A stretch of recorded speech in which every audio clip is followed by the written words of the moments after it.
Je uvnitř. Chci, abyste si koupila zásnubný prsten. Sama sobě? Snad nechcete, abych s tím ztrácel čas i já. Tak dobře.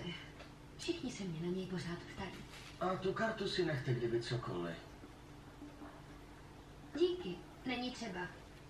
Jaký má limit? Nechci se při placení strapnit. Nebojte se, nestrapníte si.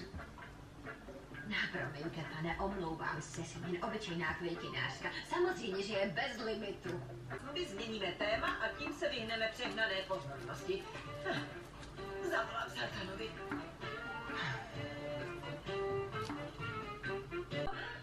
Tak pojďte. Edo, co děláš? Edo, to není vtipné. Prosím, prober se.